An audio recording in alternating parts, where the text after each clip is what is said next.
Bonsoir à toutes et à tous. Merci de prendre le rendez-vous de ce 19h45, dont voici le sommaire.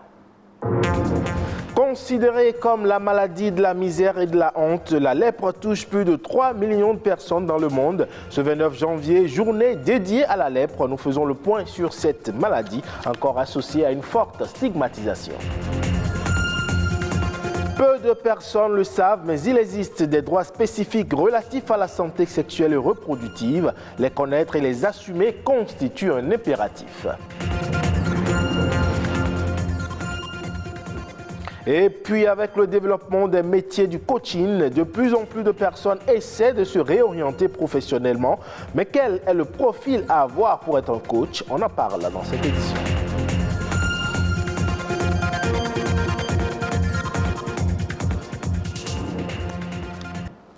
Bienvenue à vous si vous nous rejoignez. Toutes les 2 minutes, une personne en est atteinte dans le monde et environ 200 000 nouveaux cas sont dépistés chaque année selon les chiffres de l'Organisation mondiale de la santé. La lèpre, encore appelée maladie de la misère, touche souvent les populations isolées, coupées des systèmes de santé. Stigmatisés, les lépreux souffrent non seulement de la maladie, mais aussi se retrouvent exclus de la société, quand bien même ils sont guéris.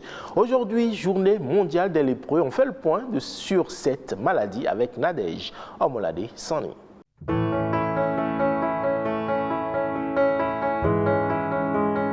Depuis 1954, le dernier dimanche du mois de janvier est un jour d'attention de la société à l'endroit des malades de la lèpre.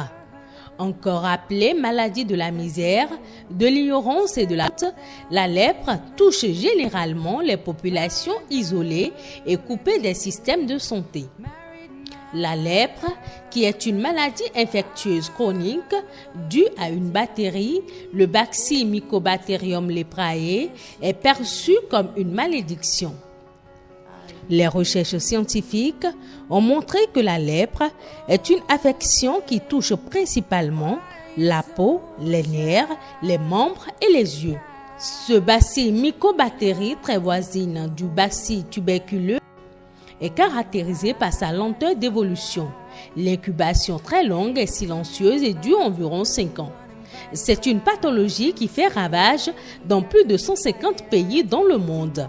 À ce jour, 3 millions de personnes sont atteintes de la maladie ou en soins de réhabilitation et plus de 200 000 cas sont diagnostiqués chaque année, dont 5% chez les enfants de moins de 15 ans selon l'OMS.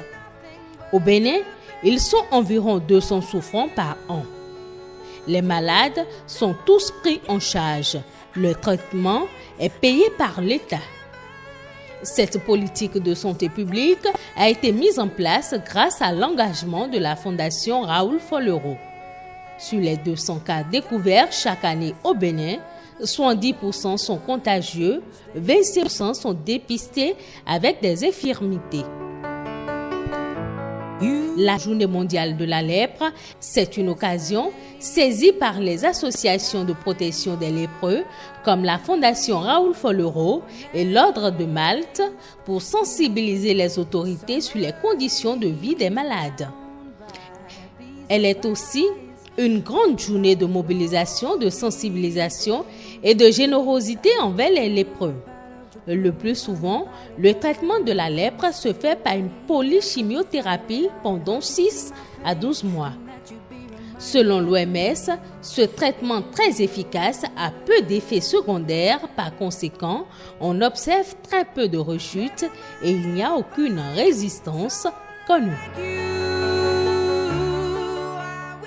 Venons-en maintenant aux droits de la santé sexuelle et reproductive qui constituent un levier pour le développement. Vous ne le savez peut-être pas, mais il existe des droits spécifiques relatifs à la santé sexuelle.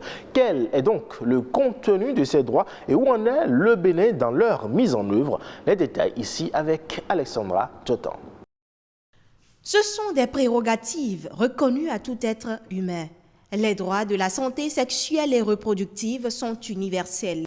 Au Bénin, ils sont consacrés par la loi du 3 mars 2003 relative à la santé sexuelle et à la reproduction.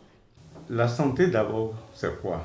C'est un état complet du bien-être physique, mental et social, et non seulement l'absence de maladie et d'infirmité. Et lorsqu'on définit la santé ainsi, on la rattache à la reproduction. Et à cet effet, on parle beaucoup du droit à la santé des hommes, mais surtout des cibles particulières, les adolescents et jeunes et les femmes. Je vais citer des exemples pratiques. Vous voyez la femme qui est à la maison, qui a des ennuis de santé, mais qui est obligée d'attendre que son mari, qui a voyagé ou qui est allé dans un champ quelque part, ou s'entendre, doit revenir lui donner des instructions avant qu'elle ne décide d'aller à l'hôpital. Droit d'accès aux soins et services de santé, à la confidentialité, à la sécurité de la personne, droit à l'information et à l'éducation et le droit à la non-discrimination sont entre autres droits reconnus. Spécifiquement, le droit à la santé reproductive sous-entend la capacité d'avoir une vie sexuelle satisfaisante et sûre, les moyens de se reproduire et la liberté de décider du nombre d'enfants voulus en temps voulu. Dans les hôpitaux et centres de santé, comme ici au Centre hospitalier universitaire de la mère et de l'enfant, CHUMEL, les agents ne ménagent pas leurs efforts pour sensibiliser à la planification familiale. C'est difficile, la planification familiale au Bénin, tout le monde sait ça. Les femmes n'aiment pas choisir, n'aiment pas venir faire la planification. Il suffit de choisir la méthode qui convient à chaque femme. Maintenant, si on utilise une méthode et que les effets secondaires ne sont pas supportables, on peut toujours changer.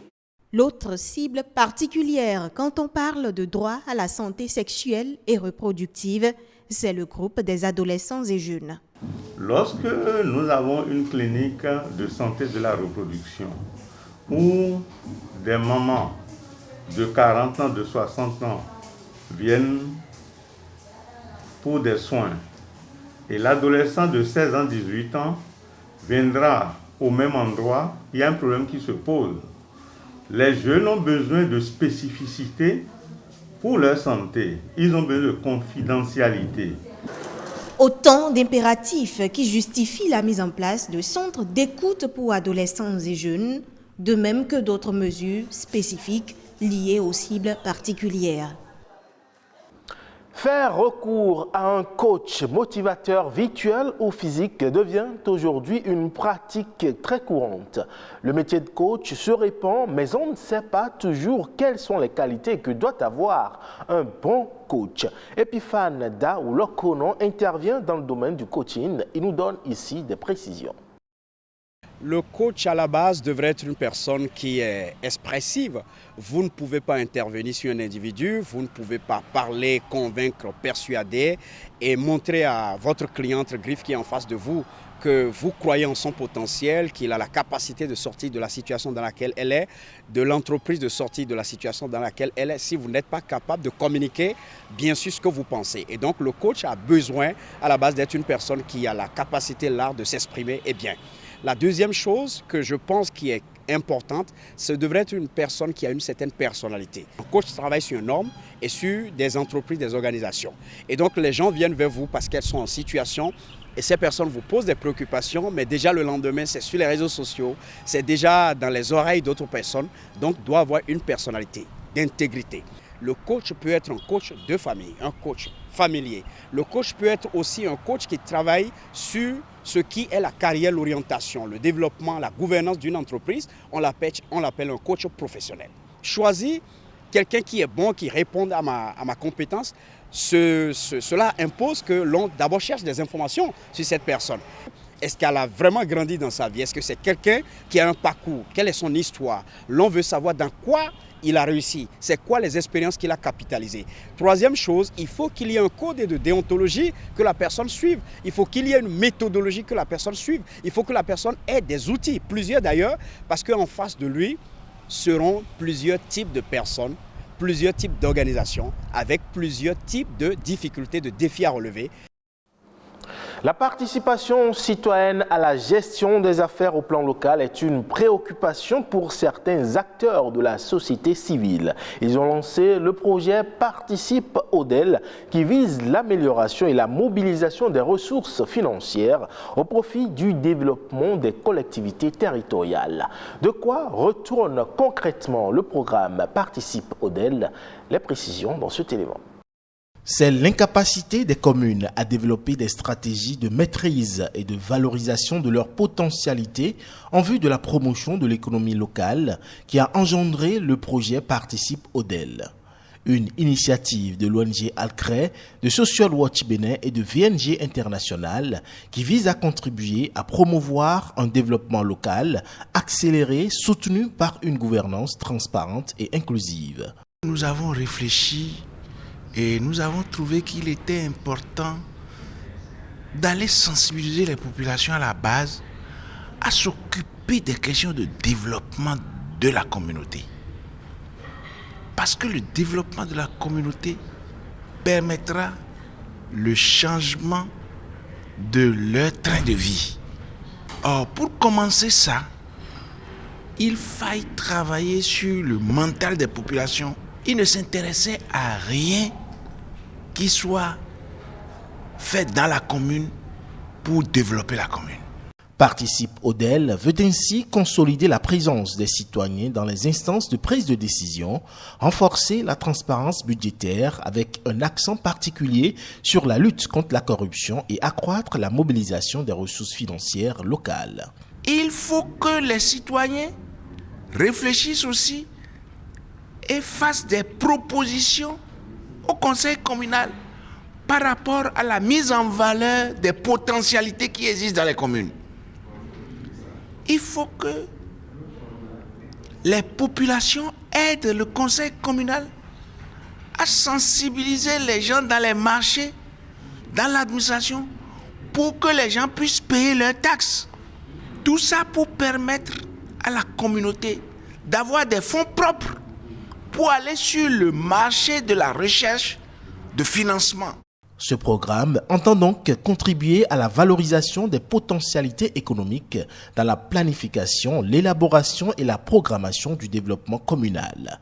Il doit impacter 49 communes réparties dans 11 départements sur l'ensemble du territoire national. Et c'est tout pour ce 19h45. Merci pour votre aimable attention. Retrouvez cette édition sur le site de l'ORTB, le www.ortb.bj. Portez-vous bien et très bonne fin de semaine.